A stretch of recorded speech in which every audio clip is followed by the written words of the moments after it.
Ipar memanggil satpam untuk mengusirku di acara pesta keluarga besar dan menghinaku tidak berguna, lalu aku pergi dari sana. 30 menit kemudian mereka menangis, semua rekening aku bekukan sampai notif puluhan panggilan tak ku jawab. Sebelum lanjut ke cerita selanjutnya, yuk subscribe dan like. Absen dulu di kolom komen ya ah. Hari itu, udara terasa pengap meskipun matahari baru saja naik setengah lingkaran di langit.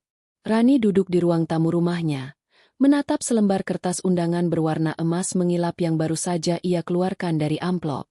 Hatinya bergemuruh, bukan karena senang, melainkan karena rasa was-was yang menyeruak tanpa diundang. Undangan itu adalah untuk pesta ulang tahun pernikahan Perak, 25 tahun, mertua Rani. Sebuah perayaan besar yang akan dihadiri oleh seluruh keluarga besar dari pihak suaminya. Acara yang katanya megah, penuh tamu undangan, makanan berlimpah, dan tentu saja, sorot lampu yang glamor. Namun, bagi Rani, semua itu bukanlah sesuatu yang bisa dinikmati. Bibirnya mengerucut, matanya menerawang jauh. Ia tahu benar, menghadiri pesta keluarga besar bukanlah perkara sederhana. Itu artinya ia harus berhadapan dengan ipar-ipar yang tak pernah benar-benar menerimanya. Selama bertahun-tahun menikah, Rani hanya dianggap sebagai orang luar, bahkan sering menjadi bahan cibiran. "Kenapa melamun, sayang?" Suara lembut Ardi, suaminya, memecah keheningan. Rani menoleh, melihat suaminya berjalan masuk dengan senyum tenang yang selalu ia kenal. Ardi duduk di sampingnya, lalu meraih undangan itu dari tangannya. "Ini undangan dari Mama," kata Ardi sambil membaca sekilas. Pesta perak pernikahan mereka. Semua keluarga pasti datang. Kita juga harus hadir. Kata harus itu membuat dada Rani makin sesak. "Ardi," Rani berbisik, suaranya lirih. "Kamu yakin aku perlu ikut? Kamu tahu sendiri bagaimana mereka memperlakukanku selama ini. Rasanya, aku seperti tamu tak diundang kalau ada di tengah mereka." Ardi menarik napas panjang, lalu menggenggam tangan istrinya. "Aku tahu, Ran. Aku tahu mereka sering bersikap dingin, bahkan kadang keterlaluan. Tapi ini orang tuaku, acara besar. Kalau kamu tidak datang, mereka akan semakin punya alasan untuk menyudutkanmu."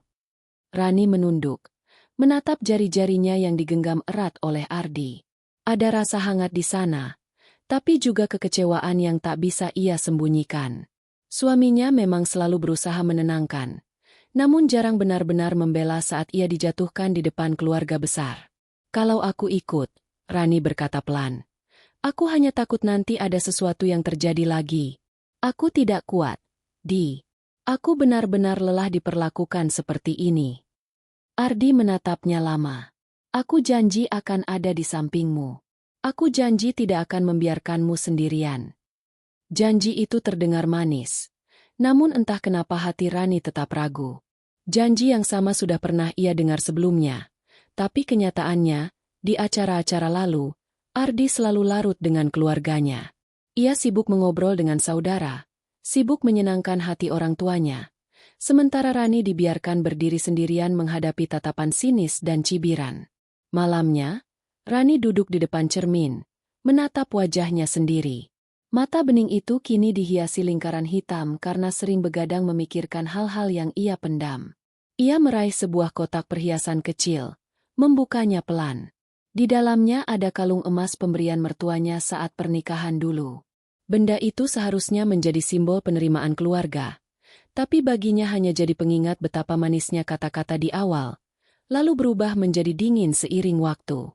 Ingatannya melayang ke momen beberapa tahun lalu, saat salah satu iparnya, Lila, berkata sinis di depan banyak orang, "Rani itu cuma numpang nama keluarga kita.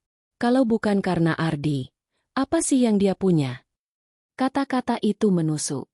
Tidak ada yang membelanya, termasuk Ardi yang hanya menunduk. Sejak saat itu, luka itu terus melekat. Sekarang, dengan undangan emas itu di meja, luka lama kembali terbuka.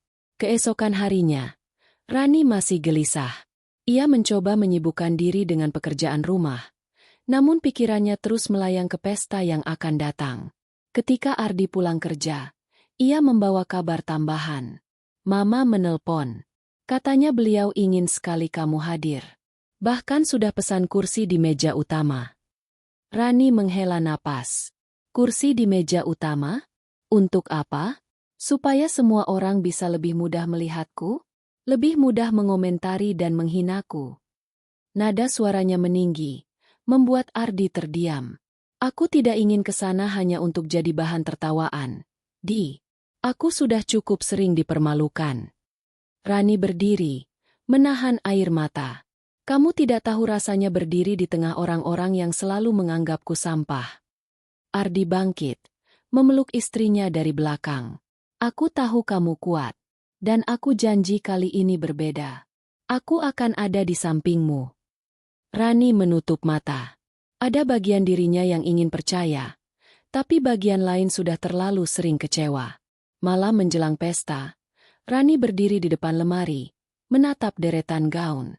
Pilihan terasa sulit. Ia ingin terlihat pantas, tapi juga tidak ingin terlalu menonjol. Setelah lama berdiri, akhirnya ia memilih gaun sederhana berwarna biru tua, dipadukan dengan jilbab satin abu-abu lembut. Saat ia mengenakannya, Ardi masuk ke kamar. Matanya berbinar. Kamu cantik sekali, Ran. Rani hanya tersenyum tipis. Cantik atau tidak, yang ia takutkan bukan pandangan suaminya, melainkan tatapan keluarga besar nanti. Hari pesta pun tiba. Dari dalam mobil, Rani melihat gedung megah yang penuh hiasan bunga. Lampu-lampu berkilauan. Mobil-mobil mewah berjejer di parkiran. Semua keluarga besar sudah hadir. Terlihat dari kerumunan orang di pintu masuk. Rani menarik napas panjang. Tangannya dingin. Jantungnya berdegup kencang. Siap? Tanya Ardi sambil menggenggam tangannya. Entahlah, jawab Rani pelan. Mereka turun dari mobil. Beberapa pasang mata langsung menoleh. Ada senyum basa-basi. Ada juga tatapan meremehkan. Rani bisa merasakannya meski tak ada kata-kata yang keluar. Di pintu masuk, mertuanya menyambut hangat. Rani, Ardi, akhirnya datang juga. Senang sekali Mama lihat kalian. Rani tersenyum, mencoba mengabaikan bisik-bisik di belakang. Namun hatinya tahu, ini baru permulaan. Suara musik lembut mengalun dari sudut ruangan. Gedung yang dihiasi lampu gantung kristal berkilauan tampak begitu megah. Meja-meja bundar berlapis kain putih tersusun rapi, penuh dengan hidangan mewah yang menggoda selera. Dari luar, pesta itu tampak sempurna. Seolah-olah dunia keluarga besar Ardi adalah dunia yang bahagia dan tanpa celah. Namun bagi Rani, semua itu hanya topeng. Sejak melangkahkan kaki ke dalam aula, ia bisa merasakan hawa dingin menyergap. Bukan dari pendingin ruangan, melainkan dari tatapan mata-mata yang menusuk, penuh penilaian. Ada yang berpura-pura tersenyum, ada yang hanya melirik sekilas lalu membuang muka, seakan kehadirannya mengotori pesta. Rani meremas tangan Ardi erat-erat, mencoba mencari kekuatan. Suaminya menoleh sekilas dan memberi senyum menenangkan. Tapi langkah kakinya begitu ringan, seakan ia tidak merasakan beban yang dipikul istrinya. Ardi, akhirnya datang juga. Suara lantang seorang pria memecah kebekuan. Itu adalah Bimo, kakak Ardi yang paling disegani keluarga. Tubuhnya tegap, wajahnya dihiasi senyum lebar. Ia langsung merangkul Ardi hangat, menepuk punggungnya berkali-kali. Namun ketika matanya beralih ke Rani, senyum itu meredup, berubah menjadi sekadar basa-basi. Oh, Rani, kamu ikut juga rupanya. Kata-katanya terdengar biasa saja, tapi nadanya mengandung isyarat, seolah kehadiran Rani tidak diharapkan. Rani tersenyum kaku. Iya, Kak, saya ikut. Bimo hanya mengangguk singkat, lalu segera kembali mengajak Ardi bercakap-cakap tentang bisnis keluarga. Rani berdiri di samping, diam, seperti bayangan yang tak dianggap. Tak lama, datanglah Lila, ipar perempuan yang paling vokal menentangnya. Gaun merah menyala yang ia kenakan membuatnya tampak mencolok di antara kerumunan. Ia menghampiri dengan langkah anggun, tapi bibirnya melengkung menyimpan ejekan. Ada juga kamu, Rani, ucapnya dengan suara cukup keras, memastikan orang-orang di sekitar mendengar. Kupikir kamu malu datang setelah Ya, kamu tahu sendiri, kan? Beberapa orang di sekitar menoleh. Penasaran. Rani merasakan wajahnya panas. Meski ia tidak tahu persis maksud sindiran itu. Tapi ia tahu satu hal. Lila tidak pernah kehabisan cara untuk mempermalukannya. Ardi berdeham, berusaha mengalihkan. Lila, jangan mulai lagi. Ini pesta orang tua. Oh, aku hanya bercanda kok, Di. Lila tersenyum sinis. Lalu menatap Rani dari atas ke bawah. Gaunmu. Sederhana sekali ya. Untung saja Mama sudah pesan kursi untukmu di meja utama. Kalau tidak, aku yakin kamu akan tersesat di sudut ruangan. Tawa kecil terdengar dari dua sepupu Ardi yang berdiri tak jauh dari sana. Mereka saling berbisik sambil melirik ke arah Rani. Jelas ikut memperolok. Rani menunduk, menahan air mata yang hendak pecah. Seiring waktu, pesta semakin ramai. Musik mengiringi obrolan, gelas-gelas beradu, dan tawa memenuhi ruangan. Tapi bagi Rani, semua terasa hampa. Ia duduk di kursi yang sudah disediakan di meja utama, namun keberadaannya seolah tak berarti. Setiap kali ia mencoba membuka percakapan dengan salah satu keluarga, tanggapan yang ia dapat hanyalah jawaban singkat atau senyum hambar. Seolah semua orang hanya menoleransinya karena statusnya sebagai istri Ardi, bukan karena mereka benar-benar menerima dirinya. Bahkan ketika pelayan datang membawa hidangan pembuka, Lila dengan sengaja menegur pelayan itu keras-keras. Hati-hati ya, jangan sampai menumpahkan ke baju orang. Gaunnya murah, kalau kena noda susah hilang. Mata pelayan itu membelalak, lalu menoleh ke Rani dengan canggung. Semua orang di meja itu tahu siapa yang dimaksud. Rani hanya bisa menelan ludah, membiarkan rasa perih itu menusuk dalam. Ardi, sekali lagi, hanya berusaha menenangkan dengan menepuk tangan Rani di bawah meja. Tapi ia tetap diam, tak berkata apa-apa untuk membela istrinya. Waktu terasa berjalan lambat. Rani sesekali menoleh ke arah jam dinding besar di aula. Baru 1 jam berlalu sejak kedatangannya. Namun rasanya seperti seharian penuh. Di seberang meja, dua iparnya sibuk membicarakan bisnis keluarga. Tertawa-tawa bangga menceritakan keuntungan besar. Sesekali mereka menyelipkan sindiran halus, seperti, kalau bukan karena Ardi, entah bagaimana hidupnya Rani. Atau mungkin dia masih kerja di toko kecil dulu itu. Kalimat-kalimat itu meluncur sambil tertawa ringan, tapi jelas menusuk hati Rani. Ia ingin sekali bangkit dan pergi. Tapi ia tahu, kalau ia melakukannya, justru akan menjadi bahan gosip baru. Ia memilih bertahan, meski setiap detik terasa menyiksa. Saat musik berhenti sebentar untuk memberi ruang bagi sambutan, Rani berharap suasana bisa sedikit mereda. Namun justru saat itulah, seorang ipar lain yang lebih muda, Siska, mendekat dengan segelas minuman di tangan. "Ran," katanya manis, namun penuh kepalsuan. "Kamu sudah lama di keluarga ini, ya? Tapi kok aku jarang dengar kontribusi kamu untuk bisnis keluarga?" Pertanyaan itu membuat banyak kepala menoleh. Rani terdiam, bingung harus menjawab apa. Siska tersenyum tipis. "Ya, maksudku, mungkin karena kamu lebih suka di rumah, ya? Jadi kelihatan, tidak berguna saja." Kalimat itu meluncur tajam, tanpa sedikit pun rasa bersalah. Suasana meja mendadak hening. Hanya ada beberapa bisikan tertahan dan tawa kecil yang mencoba disamarkan. Rani menunduk semakin dalam. Jari-jarinya bergetar di atas meja. Ia merasakan darahnya mendidih. Namun bibirnya terkunci. Ardi hendak bicara, tapi sebelum sempat, Lila menambahkan dengan nada setengah bercanda. "Kalau begitu, mungkin seharusnya Rani belajar dari kita-kita. Jangan hanya numpang nama keluarga." Tawa pecah di meja itu. Tawa yang menyakitkan, menusuk, menghancurkan sisa-sisa harga diri Rani. Di tengah hiruk-pikuk itu, hati Rani semakin remuk. Ia merasakan seperti ditelanjangi di depan banyak orang, bukan secara fisik, tapi secara harga diri. Pandangannya kabur oleh air mata yang ia tahan mati-matian. Ia ingin sekali berlari keluar, menjauh dari semua tatapan, dari semua kata-kata kejam yang dilemparkan seolah ia bukan manusia. Ia menoleh sekilas ke arah Ardi, berharap ada pembelaan. Tapi suaminya hanya menatap pasrah, seolah tak kuasa melawan arus keluarganya sendiri. Di sanalah Rani sadar, ia benar-benar sendirian di tengah keramaian. Dan malam itu, ia tahu, sesuatu akan pecah. Suasana pesta semakin riuh. Musik kembali mengalun, para tamu sibuk berbincang, dan pelayan berlalu lalang membawa nampan berisi minuman dan makanan. Dari luar, semua tampak meriah. Namun bagi Rani, pesta itu telah berubah menjadi neraka yang harus ia jalani dengan wajah dipaksakan tenang. Ia duduk di kursinya, tubuh kaku, mata menunduk. Setiap detik berlalu terasa seperti duri yang menusuk. Kata-kata ipar-iparnya terus bergema di kepalanya. Tidak berguna, numpang nama, gaun murah.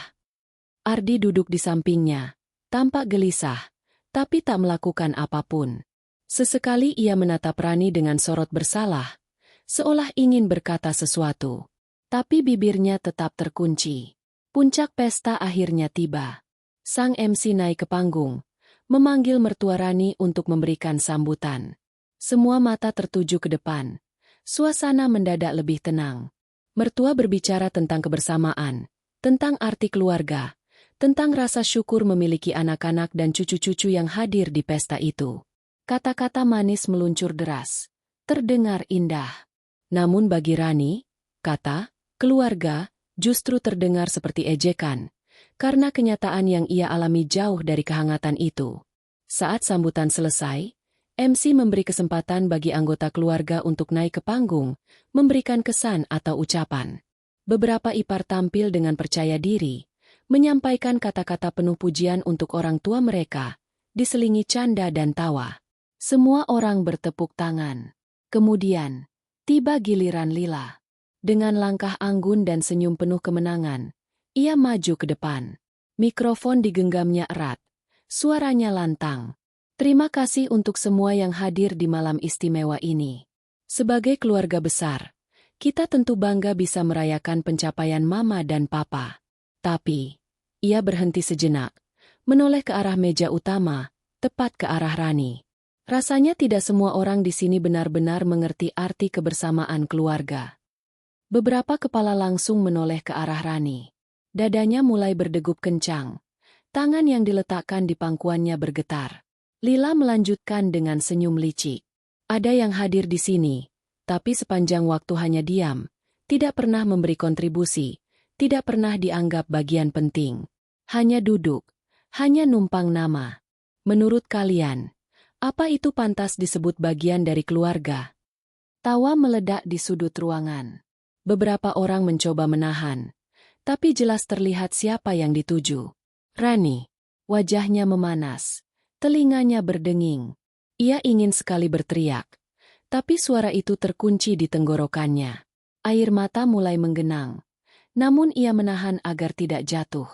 Ardi menoleh cepat ke arah Lila. Cukup, Lila. Jangan bawa-bawa hal pribadi di acara ini. Tapi Lila hanya tersenyum, pura-pura polos. Aku hanya bicara umum, tidak menyebut nama siapa-siapa. Kok? Namun semua orang tahu siapa yang dimaksud. Rani merasa dadanya sesak. Ia hendak berdiri, ingin meninggalkan ruangan. Tapi sebelum sempat melangkah, Siska, ipar yang lebih muda, berdiri dari kursinya dan menambahkan dengan suara nyaring. Kalau memang tidak bisa menyesuaikan diri, kenapa harus dipaksakan tinggal di lingkaran keluarga ini? Bukankah lebih baik mundur dengan hormat? Ucapan itu seperti palu yang menghantam kepala Rani. Ia terhuyung, wajahnya pucat. Beberapa tamu mulai berbisik-bisik, sebagian tersenyum sinis. Dan saat itulah, sesuatu yang lebih menyakitkan terjadi.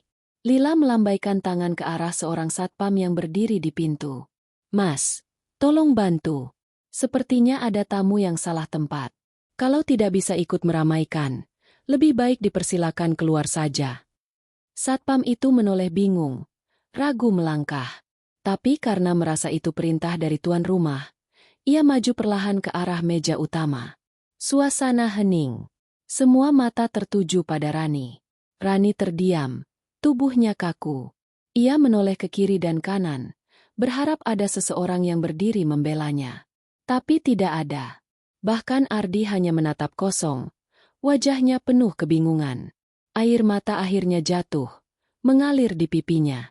Dengan suara bergetar, ia berkata lirih, "Kalian tega sekali." Ia berdiri perlahan.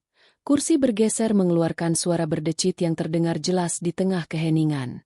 Tangannya meremas ujung gaunnya, berusaha menjaga langkahnya tetap tegak meski hatinya hancur. Satpam yang sudah mendekat tampak salah tingkah.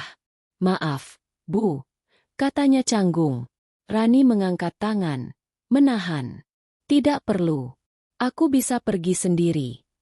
Suara itu lirih, tapi penuh dengan rasa sakit yang dalam. Semua orang menatapnya saat ia berjalan meninggalkan meja utama. Beberapa ipar menunduk pura-pura tidak peduli. Sebagian lagi tersenyum puas.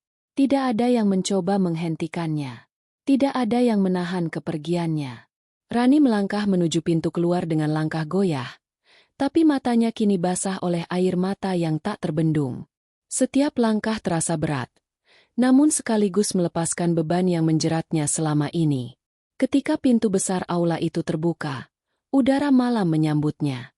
Udara yang dingin, tapi justru terasa lebih jujur daripada ruangan penuh kepalsuan yang baru saja ia tinggalkan.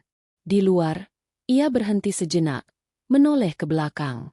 Dari celah pintu, ia masih bisa melihat kerumunan yang kembali bercakap-cakap, seolah tidak terjadi apa-apa. Seolah ia hanyalah bayangan yang lewat sebentar. Lalu lenyap. Hatinya remuk. Harga dirinya tercabik. Tapi di dalam kehancuran itu, perlahan tumbuh sesuatu yang lain. Amarah. Amarah yang tak lagi bisa ia bendung. Ia masuk ke mobil yang terparkir di luar. Tangannya gemetar saat menyalakan mesin. Namun matanya kini menatap lurus ke depan. Air mata masih mengalir. Tapi bersamaan dengan itu, pikirannya mulai bekerja. Kalau mereka bisa tega memperlakukanku seperti itu, aku pun bisa menunjukkan siapa aku sebenarnya. Rani menggenggam ponselnya erat. Sebuah ide terlintas. Ia tahu, di keluarga besar itu, siapa yang sebenarnya memegang kendali keuangan. Semua rekening, semua aset, semua investasi, semuanya ada di bawah kendalinya, karena Ardi dan keluarga mempercayakan manajemennya padanya selama ini. Mereka mungkin menganggapnya tidak berguna. Tapi justru karena tidak terlihat, ia memegang kunci yang tak pernah mereka sadari. Dengan nafas berat, ia berbisik pada dirinya sendiri. "Baiklah, kalian ingin menghinaku? Kalian akan lihat apa akibatnya." Malam itu, ketika mobil perlahan melaju menjauh dari gedung pesta, Rani meninggalkan lebih dari sekadar acara keluarga. Ia meninggalkan rasa takut, meninggalkan keterpurukan. Yang tersisa hanyalah tekad. Dan dalam waktu tak lama, keluarga besar itu akan tahu harga dari menginjak harga diri seseorang. Udara malam semakin dingin ketika Rani melajukan mobilnya keluar dari halaman gedung. Lampu-lampu kota berkelebat di kaca jendela. Namun matanya kabur oleh air mata yang terus mengalir. Tangannya menggenggam erat setir, bergetar di setiap tikungan. Ia tidak peduli kemana tujuannya. Yang penting adalah menjauh sejauh mungkin dari tempat itu. Dari ruangan penuh tawa yang baru saja menelanjanginya. Dari wajah-wajah sinis ipar-ipar yang puas melihatnya dipermalukan. Dari suami yang hanya bisa terdiam. "Kenapa? Kenapa harus aku?" bisiknya lirih di dalam mobil. Ia menepikan kendaraan di sebuah parkiran sepi. Mesin dimatikan, namun isak tangisnya semakin keras. Rani menutup wajah dengan kedua tangan, membiarkan semua rasa sakit itu pecah. Ia merasa dipukul berkali-kali, bukan dengan tangan, melainkan dengan kata-kata. Kata-kata yang lebih tajam dari pisau. Ia mencoba mengingat lagi bagaimana semuanya terjadi. Satu demi satu ucapan itu kembali menghantam ingatannya. Tidak berguna. Numpang nama. Gaun murah. Lebih baik keluar saja. Dan puncaknya, satpam yang diminta mengusirnya dari pesta. Hati Rani hancur berkeping-keping. Ia merasa dirinya bukan lagi manusia, melainkan hanya boneka yang bisa dipermainkan sesuka hati. Sambil terisak, ia menatap ponselnya. Puluhan notifikasi pesan dari grup keluarga sudah masuk. Ada yang mengirim foto suasana pesta, ada yang bercanda tentang hidangan, ada pula yang mengomentari dirinya. Ia membaca sekilas sebuah pesan dari Siska. Akhirnya drama selesai juga. Lebih tenang tanpa dia. Rani menutup layar ponselnya cepat-cepat. Dadanya sesak. Perutnya mual. Ia melempar ponsel ke kursi sebelah. Seakan benda itu menjijikan. Kenapa mereka tega? Apa salahku? Katanya sambil menatap langit malam melalui kaca depan mobil. Air matanya mengalir lagi. Tapi kali ini berbeda. Ada panas yang mengikuti. Ada bara kecil yang mulai menyala. Beberapa menit berlalu. Rani mencoba mengatur napas. Ia mengambil tisu, mengusap air matanya. Matanya sembab. Wajahnya kusut. Tapi di balik semua itu, muncul sorot berbeda. Sorot yang tidak ia sadari sebelumnya. Ia membuka ponsel lagi. Kali ini bukan untuk membaca pesan, melainkan untuk membuka aplikasi bank. Jari-jarinya mengetik cepat. Wajahnya serius. Ia menatap saldo dan daftar rekening yang selama ini ia kelola. Jumlahnya bukan main. Miliaran rupiah tersebar di berbagai akun, sebagian milik keluarga besar, sebagian lagi atas nama usaha yang mereka jalankan bersama. Dan semua itu berada di bawah kendalinya. Karena dialah bendahara yang dipercaya mengatur keluar masuk uang. Ironis, orang yang dianggap tidak berguna justru yang memegang kunci harta mereka. Rani tersenyum miris. Kalian pikir aku ini siapa? Bisiknya. Malam itu, ia tidak langsung mengambil keputusan. Ia hanya duduk diam di dalam mobil, memandangi layar ponsel yang menampilkan saldo besar itu. Jantungnya berdegup kencang. Ada perasaan bersalah yang menggelayuti. Bagaimanapun, itu uang keluarga. Tapi bersamaan dengan itu, rasa sakit hatinya lebih besar. Kalau mereka bisa menghancurkan harga diriku tanpa ampun, kenapa aku harus peduli? Pikirnya. Ia menutup aplikasi, meletakkan ponsel di pangkuan. Kepalanya bersandar di jok. Matanya menatap langit-langit mobil. Napasnya berat. Tapi pikirannya kini lebih jernih. Rani sadar, ia punya kekuatan. Sesuatu yang selama ini tidak disadari keluarga besar itu. Mereka menganggapnya lemah. Tapi justru karena itu mereka lengah. Dan kekuatan itu bisa ia gunakan. Setengah jam berlalu sejak ia meninggalkan pesta. Rani akhirnya memutuskan untuk pulang ke rumahnya sendiri. Bukan kembali ke gedung. Mobilnya meluncur di jalanan sepi. Melewati lampu-lampu kota yang redup. Sesampainya di rumah, ia duduk di ruang tamu yang hening. Melepaskan sepatu, menaruh tas, dan kembali menatap ponselnya. Ia membuka aplikasi bank sekali lagi. Jari-jarinya bergerak lincah. Satu demi satu rekening ia bekukan. Klik, klik, klik. Suara notifikasi sukses membuat hatinya terasa lega. Seolah setiap langkah itu adalah balasan untuk setiap hinaan yang ia terima malam ini. Sekarang, mari kita lihat, siapa yang sebenarnya tidak berguna. Sementara itu, di gedung pesta, suasana mulai berubah. Ketika musik berhenti sejenak dan tamu-tamu mulai berdiri untuk bersulang, salah satu ipar mencoba membayar minuman tambahan dengan kartu debitnya. Mesin EDC berbunyi bip panjang. Transaksi gagal. Ih, aneh banget, katanya sambil mencoba lagi. Gagal. Tak lama, sepupunya juga mencoba menarik uang lewat mobile banking untuk membayar jasa dekorasi tambahan. Gagal. Saldo tidak bisa diakses. Keganjilan itu merambat cepat. Satu demi satu anggota keluarga menyadari hal yang sama. Rekening mereka diblokir. Transfer gagal. ATM tidak bisa digunakan. Pesta yang tadinya penuh tawa berubah menjadi bisik-bisik panik. Sementara itu, Rani duduk di rumahnya dengan secangkir teh yang masih mengepulkan asap. Air matanya sudah kering, digantikan senyum getir. Ponselnya bergetar berkali-kali, puluhan panggilan masuk. Nama-nama iparnya muncul bergantian di layar. Lila, Bimo, Siska, bahkan mertuanya. Rani hanya menatap layar itu tanpa niat mengangkat. Ia membiarkan ponsel bergetar di meja, lalu berhenti, lalu bergetar lagi. Sekarang kalian butuh aku, kan? Katanya lirih. Tapi sayang, aku sedang tidak ingin menjawab. Di kamar, Rani duduk di tepi ranjang, merenung. Bagian dirinya masih terluka, masih hancur karena penghinaan malam ini.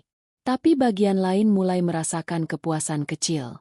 Kepuasan karena akhirnya ia bisa membalas, meski tidak dengan kata-kata. Ia sadar, langkah ini akan menimbulkan kekacauan besar. Tapi bukankah mereka sendiri yang memulai? Bukankah mereka sendiri yang memaksa dirinya sampai di titik ini? Kalau kalian pikir aku tidak berguna, maka biarlah uang kalian ikut beku bersamaku. Ucapnya pelan, sebelum akhirnya rebah di ranjang, menatap langit-langit kamar. Air matanya kembali mengalir. Tapi kali ini bukan hanya karena sakit. Ada rasa lega di dalamnya. Rasa bebas. Untuk pertama kalinya, Rani merasa dirinya punya kendali. Gedung pesta yang tadinya gemerlap kini berubah gaduh. Musik yang mengalun berhenti mendadak. Para tamu mulai berbisik-bisik. Dari meja utama, ipar-ipar Rani saling pandang. Wajah mereka pucat. Kenapa kartuku gagal? Padahal saldo masih banyak, kata Bimo, mencoba lagi kartunya di mesin EDC. Hasilnya sama, transaksi ditolak. Siska, yang biasanya paling cerewet, kini ikut panik. Aku juga nggak bisa buka mobile banking. Aplikasinya bilang akun dibekukan. Apa-apaan ini? Beberapa anggota keluarga lain berbondong-bondong keluar ruangan, menempelkan ponsel ke telinga, menghubungi bank, bahkan mencoba tarik tunai di ATM terdekat. Hasilnya nihil. Semua akses keuangan mereka seolah terkunci dalam satu malam. Lila, ipar yang tadi paling lantang menghinakan Rani, kini wajahnya memucat. Ia menoleh ke suaminya dengan suara bergetar. Jangan bilang ini ada hubungannya dengan Rani.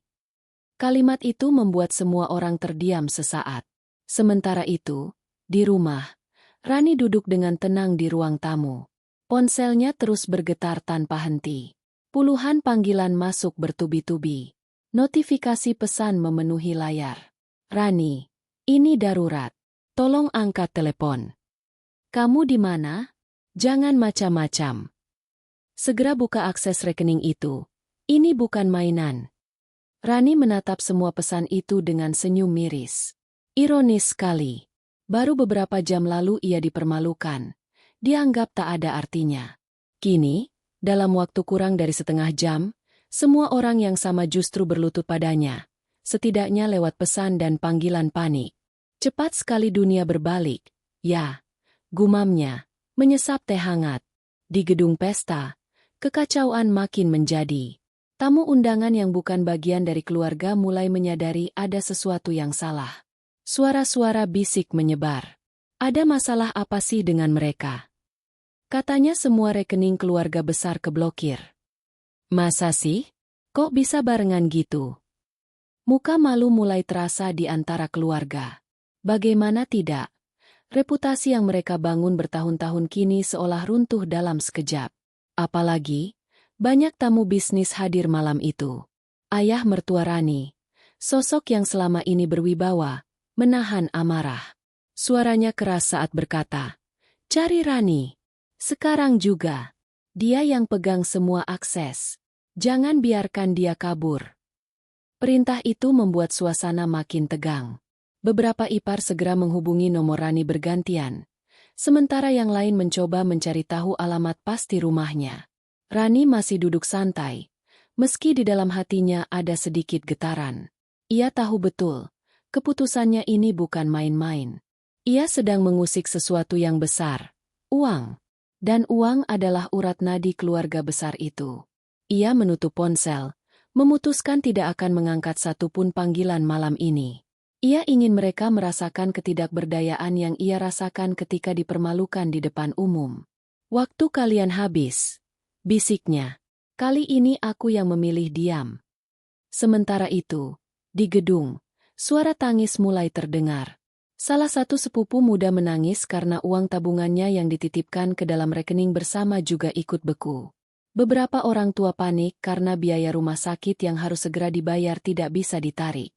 Bagaimana kalau besok kita butuh dana mendadak? Teriak salah satu anggota keluarga. Jangan panik, ujar ayah mertua dengan wajah tegang. Tapi jelas, ia sendiri sedang ketakutan. Malam itu, pesta berubah jadi bencana. Musik tak lagi dimainkan. Makanan tersisa di meja. Para tamu bubar dengan wajah heran. Keluarga besar yang tadinya memamerkan kekayaan justru kelabakan karena tak bisa mengakses sepeser pun harta mereka. Rani di rumah akhirnya merebahkan diri di sofa. Ia lelah, tapi tidak menyesal. Suara ponsel yang terus bergetar tak lagi ia hiraukan. Bahkan, ia mematikan nada deringnya. Ia memandang langit-langit rumah dengan mata basah. Kalian hina aku tidak berguna. Tapi siapa sekarang yang kalian cari-cari? Di detik itu, Rani tahu satu hal. Dalam 30 menit sejak ia pergi dari pesta, seluruh tatanan keluarga besar berubah. Dan semua itu karena satu keputusan kecil dari tangannya. Di sisi lain kota, Lila membanting ponselnya ke meja. Wajahnya memerah karena kesal. Rani sengaja membekukan rekening kita semua. Kalau iya, apa yang harus kita lakukan? Tanya Bimo, kalut. Ayah mertua menghela napas panjang, lalu menatap semua anak-anaknya. Mau tidak mau, kita harus bicara baik-baik dengannya. Tidak ada jalan lain. Dia yang pegang kunci, dan dia yang bisa membuka semua kembali. Siska menunduk, wajahnya malu. Tapi, kita sudah mengusirnya. Kita sudah terlalu kasar. Semua terdiam. Kata-kata itu menyadarkan mereka betapa besar kesalahan yang sudah dibuat. Malam itu, Rani memutuskan satu hal. Ia akan membiarkan semua orang merasakan kepanikan ini dulu. Besok mungkin ia akan berbicara, mungkin juga tidak. Tapi yang jelas, malam ini ia ingin tidur dengan tenang. Ia menutup matanya, meski pikirannya masih penuh dengan bayangan penghinaan di pesta. Luka itu masih terasa, tapi entah kenapa, rasa lega lebih mendominasi. Ia tahu, permainan baru saja dimulai. Pagi hari setelah pesta, rumah keluarga besar terasa sunyi tapi penuh ketegangan. Tidak ada tawa, tidak ada obrolan santai seperti biasanya. Yang terdengar hanyalah suara-suara telepon ke pihak bank, ke pengacara, bahkan ke rekan bisnis. Semuanya berakhir dengan jawaban yang sama. Maaf, rekening Anda dibekukan oleh administrator utama. Dan siapa administrator utama itu? Rani. Lila, ipar yang paling membenci Rani, duduk di ruang keluarga dengan wajah kusut. Matanya sembab. Semalaman ia tidak bisa tidur. Ia menunduk, rambutnya berantakan, tangan gemetar menggenggam ponsel. Aku nggak bisa bayar cicilan rumah, gumamnya lirih. Besok jatuh tempo. Aku bisa kehilangan semuanya. Siska yang duduk di sebelahnya justru menangis keras. Aku juga. Semua tabunganku di rekening bersama. Bahkan uang sekolah anak-anak. Bimo mencoba menenangkan dengan suara berat. Meski jelas ia sendiri kalut. Tenang dulu. Nanti juga Rani buka aksesnya. Dia nggak mungkin tega. Ayah mertua yang duduk di kursi besar hanya menatap kosong. Semalam ia tidak bisa makan. Pagi ini pun nasi di depannya tidak disentuh. Wibawanya runtuh di mata semua anak-anaknya. Tiba-tiba ponsel Siska berdering. Ia buru-buru mengangkat. Suaranya terburu-buru. Halo? Ya, ini saya. Wajahnya berubah pucat. Apa? Bayar tunai? Tapi uang saya semua dibekukan. Tidak, tolong beri waktu. Besok saya cari jalan. Jangan lapor dulu, ya. Siska menutup telepon dengan tangan gemetar. Ia langsung menangis lagi. Kontrakku bisa diputus sepihak. Aku bisa bangkrut. Semua orang memandang satu sama lain dengan panik. Perlahan, rasa benci mereka pada Rani berubah menjadi rasa takut. Di tempat lain, Rani duduk santai di balkon rumahnya. Pagi itu ia menyeruput kopi hangat sambil membaca berita di ponselnya. Senyum tipis terukir di bibirnya ketika melihat pesan-pesan baru masuk. Rani, tolong. Aku mohon, buka rekeningnya. Maafkan kami. Kami sudah keterlaluan. Kalau kamu masih marah, ayo kita bicara baik-baik. Puluhan pesan serupa menumpuk. Bahkan ada yang menulis panjang lebar, meminta maaf dengan kalimat penuh air mata. Namun, Rani hanya membaca tanpa membalas. Ada luka yang terlalu dalam di hatinya. Luka itu tidak cukup diobati hanya dengan kata, "Maaf." Kalau kalian bisa menangis hari ini, itu karena kalian membuatku menangis duluan, gumamnya. Di rumah keluarga, ketegangan mencapai puncak. Siska tiba-tiba berteriak. Ini semua salah Lila. Kamu yang minta satpam usir dia semalam. Kalau kamu nggak keterlaluan, Rani nggak akan begini. Lila membela diri dengan wajah penuh air mata. Memang aku salah, tapi kalian semua juga kan ikut diam. Nggak ada yang bela Rani. Termasuk kamu. SIS. Suasana jadi ricuh. Semua saling menyalahkan. Suara tangis, teriakan, dan debat memenuhi rumah besar itu. Ayah mertua akhirnya menggebrak meja dengan keras. Diam kalian semua. Sekarang bukan waktunya bertengkar. Kita semua salah terhadap Rani. Kalau tidak segera kita perbaiki, habislah kita. Suasana langsung hening. Semua sadar. Kata-kata itu benar adanya. Malam sebelumnya, mereka tertawa puas melihat Rani dipermalukan. Pagi ini, mereka menangis bersama, menanggung akibat dari keputusan Rani. Betapa cepat roda kehidupan berputar. Ibu mertua yang sejak awal hanya diam kini akhirnya ikut bicara dengan suara lirih. Dia perempuan baik.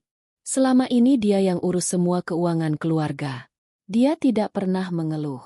Tapi kita semua yang justru menyakitinya. Tangis mulai pecah lagi di antara mereka. Kali ini bukan hanya karena panik, melainkan juga karena penyesalan. Sementara itu, Rani membuka album fotonya di ponsel. Ia melihat gambar-gambar lama, acara keluarga, liburan bersama, bahkan foto dirinya yang tersenyum sambil mengurus berkas-berkas keuangan. Matanya berkaca-kaca. Aku benar-benar dianggap tidak ada, bisiknya. Namun, hatinya masih keras. Ia belum siap memberi maaf. Belum saatnya membuka pintu untuk mereka yang tega menutup pintu baginya semalam. Menjelang siang, puluhan panggilan tak terjawab sudah masuk. Ada dari ipar-iparnya, dari mertua, bahkan dari suaminya sendiri. Suaminya mengirim pesan panjang. Rani, aku mohon, tolong maafkan aku. Aku seharusnya membelamu semalam, tapi aku pengecut. Aku menyesal. Jangan hukum mereka kalau mau hukum aku. Tapi jangan buat dirimu jadi keras karena luka mereka. Aku tahu hatimu lembut. Tolong beri aku kesempatan memperbaiki semuanya. Rani membaca pesan itu lama sekali. Ada perasaan rindu pada suaminya. Tapi juga ada kekecewaan yang menumpuk. Ia tidak tahu harus membalas atau tidak. Air matanya kembali jatuh. Di rumah besar, tangisan kembali pecah. Siska memeluk anaknya yang ketakutan melihat ibunya menangis. Lila terduduk lemas di sudut ruangan. Bimo mondar-mandir dengan wajah pucat. Kalau sampai malam ini rekening belum dibuka, kita bisa benar-benar hancur, katanya lirih. Ayah mertua hanya menutup wajahnya dengan kedua tangan. Semua ini balasan dari Tuhan. Karena kita terlalu sombong. Karena kita menyakiti orang yang seharusnya kita jaga. Kalimat itu membuat semua orang kembali menangis. Air mata penyesalan mengalir deras. Tapi apakah penyesalan itu akan cukup untuk membuat Rani luluh? Siang itu, ponsel Rani seakan tak pernah berhenti bergetar. Sejak pagi, ratusan panggilan masuk dari berbagai nomor, sebagian besar dari keluarga besarnya. Ada juga panggilan dari nomor tak dikenal, mungkin pengacara mereka, mungkin pihak bank yang ditekan untuk menghubunginya.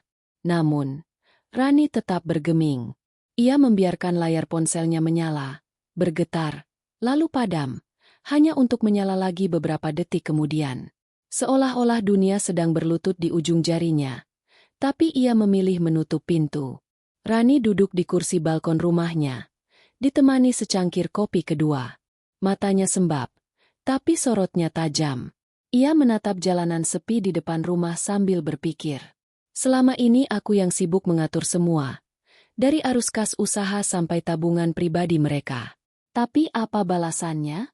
Kata, tidak berguna. Di depan semua orang. Gumamnya, lirih namun penuh luka. Ia memandangi ponselnya lagi. 56 panggilan tak terjawab hanya dalam 1 jam terakhir. Belum termasuk pesan suara yang masuk bertubi-tubi. Dengan sengaja, ia menekan tombol silent. Dunia bisa berteriak, tapi ia tak ingin mendengar. Di rumah keluarga besar, suasana semakin kacau. Siska berjalan mondar-mandir.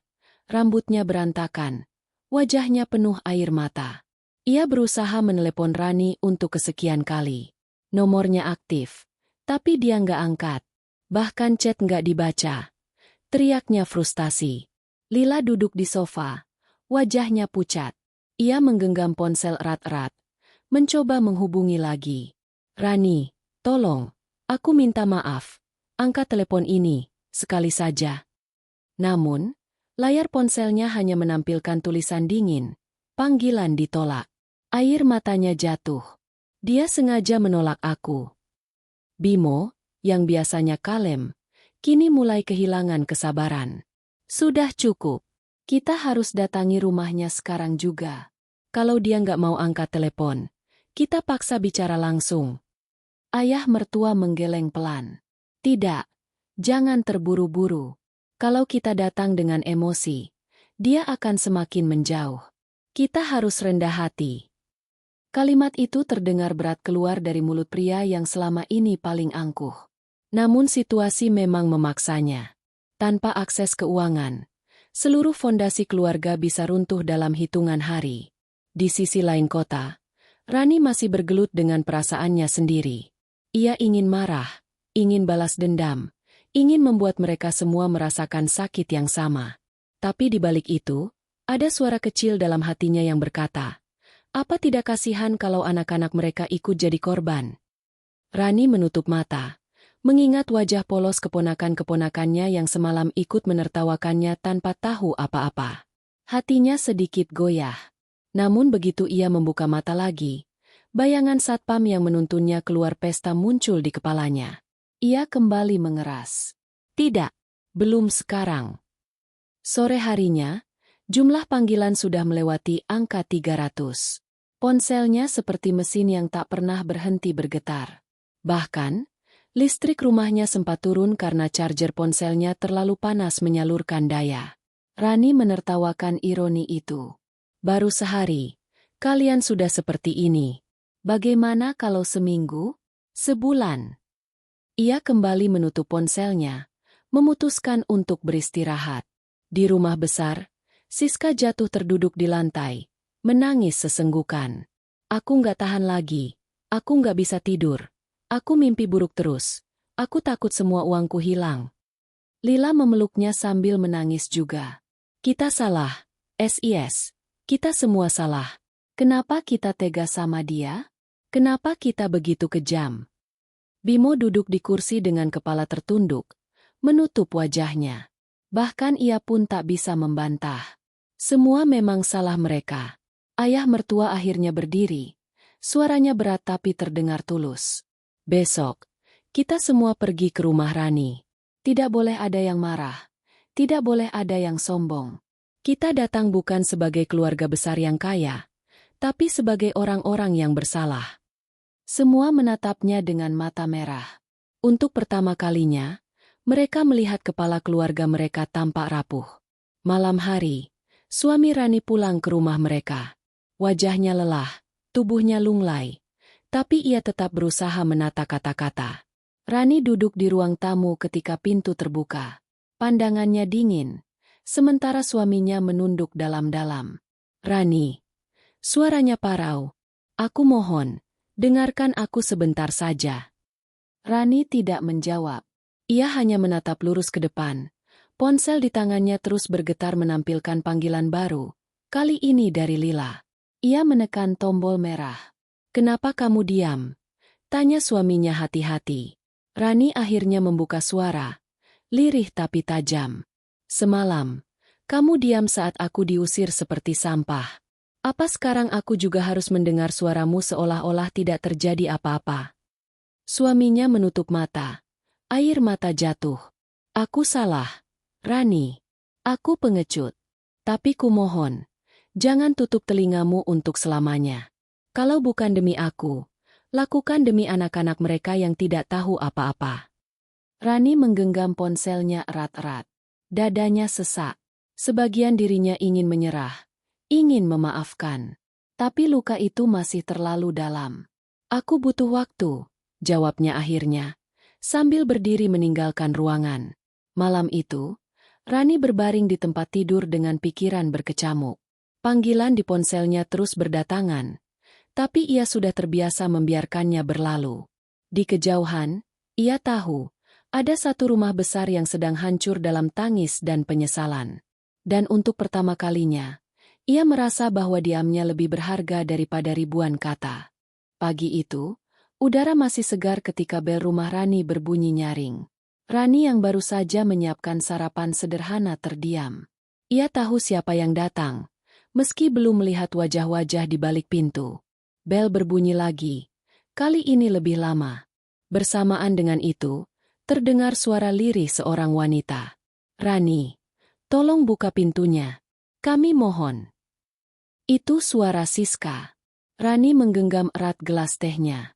Jantungnya berdegup lebih cepat, bukan karena takut, melainkan karena rasa sakit yang kembali menyeruak. Bayangan malam pesta itu seketika muncul, suara hinaan, tatapan merendahkan, lalu satpam yang menuntunnya keluar. Ia menarik napas dalam, mencoba menenangkan diri. Bel kembali berbunyi. Kali ini disusul suara laki-laki, berat namun bergetar. "Rani, ini ayah. Kami datang bukan untuk marah. Kami datang untuk meminta maaf." Dengan langkah pelan, Rani berjalan ke arah pintu. Dari celah tirai jendela, ia melihat mereka. Ayah mertuanya, ibu mertua, Lila, Siska, Bimo, bahkan beberapa anggota keluarga lain. Wajah-wajah mereka tampak lelah. Mata sembab, rambut berantakan. Tak ada lagi riasan pesta atau senyum angkuh. Yang tersisa hanya tubuh-tubuh rapuh yang dihantam rasa bersalah. Rani berdiri di balik pintu, memandangi mereka tanpa suara. Suara Lila terdengar. "Parau. Rani, aku yang paling bersalah. Aku yang hina kamu. Aku yang minta satpam usir kamu. Aku mohon, jangan hukum kami terus. Aku benar-benar menyesal." Air mata Lila jatuh. Terlihat jelas bahkan dari celah tirai. Siska ikut terisak. "Aku juga salah. Aku ikut tertawa. Aku ikut diam saat kamu dipermalukan. Tolong beri kami kesempatan memperbaiki semuanya." Rani menutup matanya, menggigit bibir. Suara-suara itu memang tulus, tapi luka di hatinya masih terasa segar. Ia tidak langsung membuka pintu. Sebaliknya, ia duduk di lantai ruang tamu, bersandar pada pintu yang memisahkannya dari mereka. Tangannya bergetar, matanya basah. "Kenapa baru sekarang? Kenapa baru minta maaf setelah semua rekening kalian beku? Kalau tidak ada uang yang terlibat, apakah kalian masih akan datang ke sini dengan air mata?" Batinnya pedih. Di luar, ayah mertua mendekat. Suaranya dalam, penuh penyesalan. "Rani, ayah salah. Ayah terlalu diam. Terlalu membiarkan anak-anak ayah berlaku semena-mena. Padahal kamu yang paling berjasa mengurus semua. Tolong buka pintu. Nak, kami siap menerima apapun keputusanmu. Asal mau dengarkan kami sebentar saja." Ibu mertua menambahkan dengan suara lirih. "Kamu sudah seperti anak sendiri. Tapi semalam, aku pun hanya diam. Itu dosaku. Maafkan aku, Rani." Tangisan terdengar lagi. Suasana di depan rumah itu lebih mirip pemakaman daripada pertemuan keluarga. Rani masih bergeming. Ia meraih ponselnya, yang sejak pagi kembali dipenuhi ratusan notifikasi. Ia menatap layar itu, lalu menekan tombol rekam suara. Dengan suara lirih, ia berbicara. "Kalian bilang menyesal, tapi aku masih merasakan sakitnya sampai sekarang. Kalian sebut aku tidak berguna, lalu mengusirku di depan semua orang. Apa menurut kalian luka itu bisa sembuh hanya dengan tangisan di depan pintu?" Ia mengirim pesan suara itu ke grup keluarga. Beberapa detik kemudian, dari luar pintu, terdengar suara-suara tercekat. Mereka baru saja mendengarkan pesannya. "Tidak, tidak, Rani. Siska meratap. Bukan itu maksud kami. Kami bodoh. Tolong beri kami kesempatan membuktikan kalau kami tulus. Lila berlutut di depan pintu. Aku rela melakukan apapun untuk menebus kesalahanku. Jangan biarkan kebencianmu mengurungmu sendiri, Ran. Rani menutup wajah dengan kedua tangan. Air matanya mengalir deras. Ia benci mendengar kata-kata itu, tapi juga tak bisa memungkiri bahwa sebagian dirinya ingin percaya. Namun luka harga diri yang dihancurkan tidak bisa diperbaiki dalam sehari. Dengan suara serak, ia akhirnya berkata dari balik pintu, cukup keras agar terdengar. Kalau kalian benar-benar tulus, buktikan dengan perbuatan, bukan kata-kata. Jangan datang ke sini hanya karena uang kalian terhenti. Kalau aku membuka rekening sekarang, apakah kalian masih akan menyesal? Atau kalian akan kembali menghinaku? Hening. Tak ada yang bisa menjawab. Air mata jatuh di pipi Rani. Itu yang membuatku ragu. Ayah mertua akhirnya bicara lagi. Suaranya berat tapi tegas. Kalau begitu, jangan buka rekening sekarang. Biarkan tetap beku sampai kamu yakin. Anggap saja ini hukuman untuk kami semua. Tapi jangan tutup hatimu selamanya. Nak. Kata-kata itu membuat semua orang terdiam. Lila dan Siska menangis semakin keras. Rani tertegun. Ia tidak menyangka ayah mertua yang biasanya keras bisa berkata seperti itu. Pertemuan di depan pintu itu berakhir tanpa pelukan, tanpa rekonsiliasi penuh. Keluarga besar akhirnya pulang dengan wajah sembab, meninggalkan doa agar suatu hari Rani mau membuka hati. Di dalam rumah, Rani terduduk lemas. Ia merasa hancur, tapi juga sedikit lega. Untuk pertama kalinya, mereka mengakui kesalahannya. Namun hatinya masih berperang.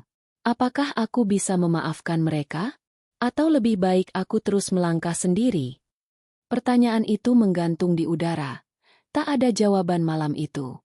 Malam itu, setelah keluarga besarnya pergi, rumah Rani terasa begitu sunyi. Hanya detak jam dinding yang terdengar, berdenting pelan seakan mengingatkan bahwa waktu terus berjalan.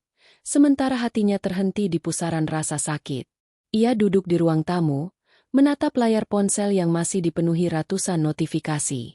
Panggilan tak terjawab, pesan suara, chat panjang penuh permintaan maaf.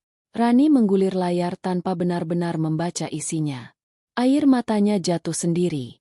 Kenapa hatiku malah jadi begini? Kenapa aku tidak merasa puas setelah mereka tersungkur menangis di depanku? Gumamnya pelan. Suaranya serak. Seharusnya ia merasa lega, bahkan mungkin bangga, karena orang-orang yang dulu merendahkannya kini memohon-mohon ampun. Tapi yang ia rasakan justru kebingungan. Luka di hatinya belum sembuh, tapi ia juga tidak bisa menutup mata pada kenyataan bahwa mereka mulai berubah. Rani berjalan ke dapur, menuang segelas air putih, lalu duduk sambil memandangi bulan dari jendela. Bayangan malam pesta itu kembali menyelimuti pikirannya. Ia ingat jelas tatapan Lila yang penuh kebencian, kata-kata kasar yang menusuk hatinya. Ia ingat bagaimana satpam itu menatapnya dengan bingung saat disuruh mengusirnya. Semua orang hanya menonton, sebagian tertawa, sebagian diam, tak seorang pun membela. Kalian tega sekali, bisiknya. Namun tak lama kemudian, bayangan pagi tadi muncul. Wajah Lila yang berlinang air mata, suara Siska yang parau meminta maaf, ayah mertua yang mengakui kesalahan tanpa berusaha membela diri. Semua itu nyata, dan sulit diabaikan. Hatinya seperti ditarik kedua arah yang berlawanan. Satu sisi berteriak, jangan maafkan mereka, biarkan mereka merasakan sakit yang sama. Sisi lain berbisik lirih, bukankah manusia bisa berubah? Bukankah kamu sendiri juga ingin tenang? Ran? Malam semakin larut. Rani berbaring di ranjang, tapi matanya tak bisa terpejam. Ia memeluk bantal erat-erat, menahan sesak di dada. Kalau aku maafkan, apakah itu artinya aku lemah? Tapi kalau aku terus keras, apakah aku tidak sama saja dengan mereka? Pertanyaan itu berulang kali muncul, membuat pikirannya lelah. Ia lalu teringat pada ibunya sendiri, yang sudah lama tiada. Ibunya selalu berkata, jangan biarkan kebencian menguasaimu. Dendam hanya membuat hatimu berat. Nak. Air mata Rani kembali menetes. Kata-kata itu seakan menjadi petunjuk. Tapi hatinya belum cukup kuat untuk mengambil keputusan. Keesokan harinya, Rani berangkat ke kantor lebih pagi dari biasanya. Ia butuh melarikan diri dari kekalutan hati, dan pekerjaannya adalah satu-satunya tempat ia bisa merasa berdaya. Di kantor, beberapa rekan kerja menepuk bahunya, memberi selamat atas keberanian yang ia lakukan. Rupanya kabar tentang pembekuan rekening keluarga besar itu sudah menyebar luas. Ada yang mengaguminya, ada pula yang menganggap tindakannya terlalu kejam. Kalau aku jadi kamu, Ran, aku juga akan lakukan hal yang sama, kata salah satu rekan dengan nada mantap. Mereka pantas dapat pelajaran. Tapi hati-hati juga, Ran, ujar yang lain. Kadang dendam bisa balik menyakiti diri sendiri. Ucapan itu menusuk batin Rani. Benar, dendam memang memberi kepuasan sesaat. Tapi apakah bisa menjadi kebahagiaan yang abadi? Sepulang kerja, Rani mendapati sebuah amplop terselip di bawah pintu rumahnya. Amplop putih sederhana, tanpa nama pengirim. Dengan rasa penasaran, ia membukanya. Di dalamnya ada sepucuk surat tulisan tangan. Tulisan itu miring dan agak berantakan, tapi jelas terbaca. Rani, aku tahu aku adalah orang yang paling membuatmu sakit hati. Aku tidak pantas meminta apapun darimu. Tapi biarkan aku katakan ini, aku menyesal dari lubuk hati terdalam. Malam itu, aku didorong oleh iri hati, oleh ego yang bodoh. Aku hancurkan harga dirimu hanya untuk memuaskan kebanggaan semu. Dan sekarang aku menyesalinya setiap detik. Jika kamu tidak pernah mau memaafkan aku rela menerimanya. Tapi aku hanya ingin kamu tahu, aku benar-benar tulus menyesal. Lila. Rani menggenggam surat itu erat-erat. Air matanya jatuh, membasahi kertas. Kenapa harus begini, Tuhan? Kenapa hatiku malah jadi semakin goyah? Malam itu, ia kembali menatap layar ponselnya. Puluhan pesan baru masuk. Ada foto-foto keluarga yang menangis di ruang tamu mereka. Ada pesan suara ayah mertua yang terisak. Bahkan ada rekaman singkat Siska berlutut di depan pintu rumahnya kemarin. Hati Rani semakin berperang. Ia tahu betul bagaimana sakitnya dihina. Tapi ia juga melihat kesungguhan penyesalan mereka. Di tengah kebingungan itu, ia menulis sesuatu di buku catatannya. Jika aku memaafkan, mungkin hatiku lebih tenang. Tapi apakah mereka akan benar-benar berubah? Jika aku tidak memaafkan, mereka akan terus menderita. Tapi aku juga akan terus memikul luka ini. Kedua pilihan itu sama-sama berat. Tiba-tiba, ponselnya bergetar. Kali ini bukan dari keluarga besar, melainkan dari seorang teman lama, Dina. Ran, aku dengar ceritamu. Boleh aku ketemu sebentar? Tulis pesan itu. Rani menatap layar lama. Lalu akhirnya menjawab singkat. Boleh. Mungkin, pikirnya, ia butuh sudut pandang orang lain. Dina datang sejam kemudian. Mereka duduk di ruang tamu, minum teh hangat. Rani menceritakan semuanya tanpa menyembunyikan detail. Tangisnya pecah di tengah cerita. Tapi Dina hanya mendengarkan dengan sabar. Setelah Rani selesai, Dina menatapnya lembut. Ran, aku bisa lihat betapa dalam lukamu. Kamu punya hak penuh untuk marah, untuk dendam, untuk membuat mereka menyesal. Tapi ingat, dendam itu seperti bara api. Saat kamu genggam, orang lain mungkin terbakar, tapi tanganmu sendiri juga ikut hangus. Rani terdiam, menatap kosong ke cangkir tehnya. Kalau kamu belum siap memaafkan, itu tidak apa-apa. Tapi jangan biarkan kebencianmu jadi rumah tinggal. Biarkan hanya jadi tamu yang suatu saat pergi. Lanjut Dina. Kata-kata itu menyentuh hati Rani. Ia sadar, kebenciannya memang telah menjadi beban. Namun apakah ia siap melepasnya? Itulah pertanyaan yang masih belum bisa ia jawab malam itu. Hari Minggu pagi, langit tampak cerah, seakan menyimpan pertanda. Rani duduk di ruang tamu rumahnya dengan wajah letih.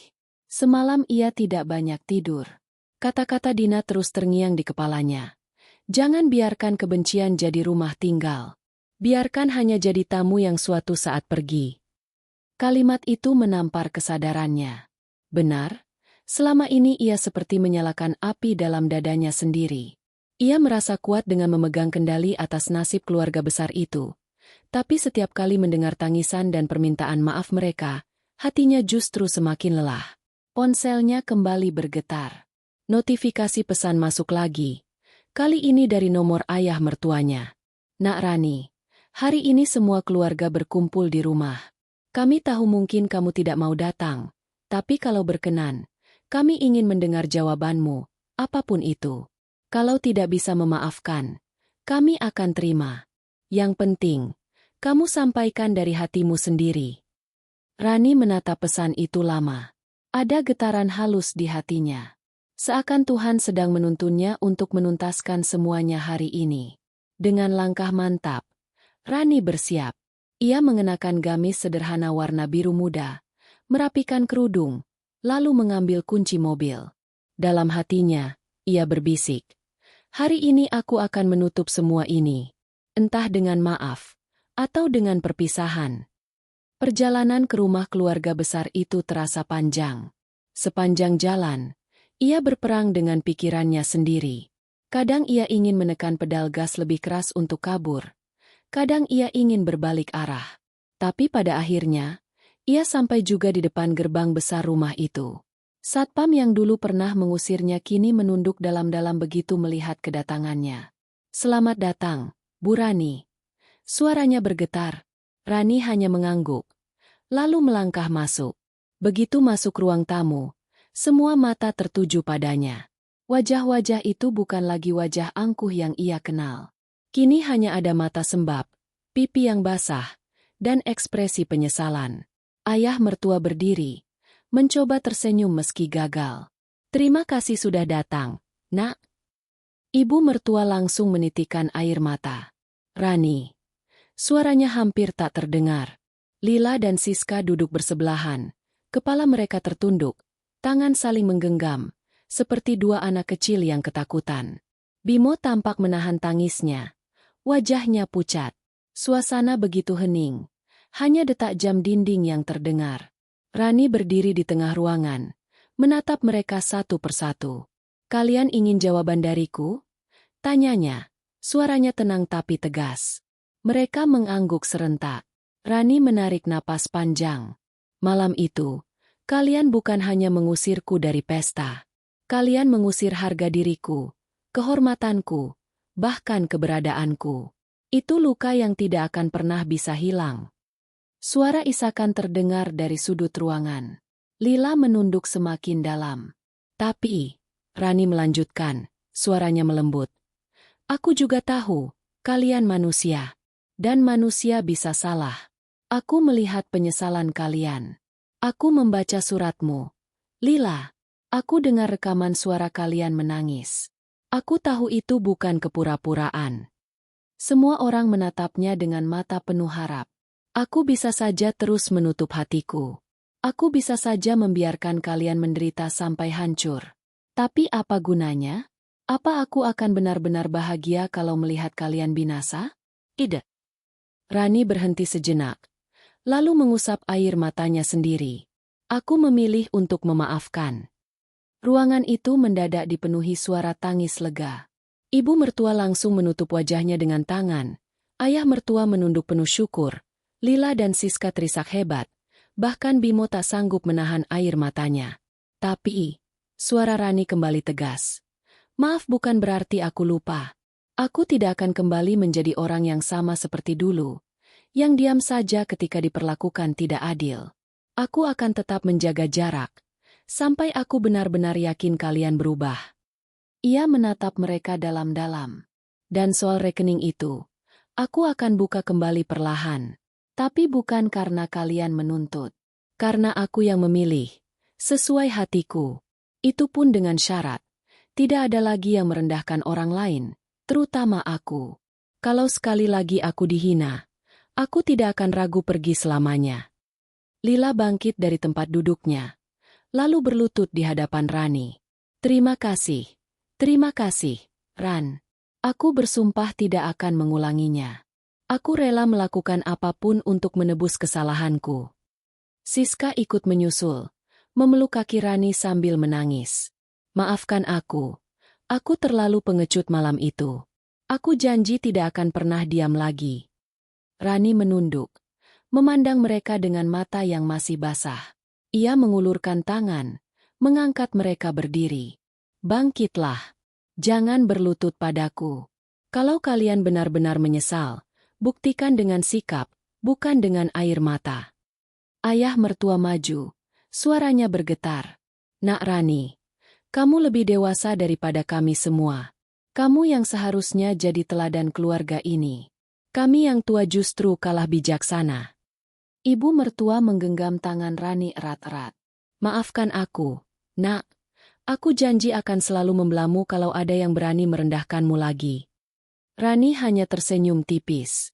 Semoga janji itu benar-benar dijaga. Pertemuan itu berlangsung lama. Tangis demi tangis pecah, pelukan demi pelukan terjadi, meski Rani masih menjaga batasnya. Ia tidak langsung melupakan semuanya, tapi setidaknya hatinya mulai lega. Sore hari, ketika matahari mulai condong ke barat, Rani melangkah keluar dari rumah besar itu dengan langkah lebih ringan. Untuk pertama kalinya sejak malam pesta itu, dadanya terasa lapang. Ia menatap langit jingga, lalu berbisik pada dirinya sendiri. Ini bukan akhir. Ini awal yang baru. Aku sudah memilih untuk memaafkan, tapi aku juga memilih untuk tidak lagi menjadi lemah. Hari-hari ke depan mungkin tidak mudah, tapi setidaknya aku tidak lagi terikat oleh api dendam. Rani tersenyum kecil. Di dalam hatinya, ia tahu satu hal, meski luka itu tidak pernah hilang sepenuhnya, ia telah memenangkan peperangan terbesar, melawan dirinya sendiri. Dan itu adalah kemenangan yang sesungguhnya.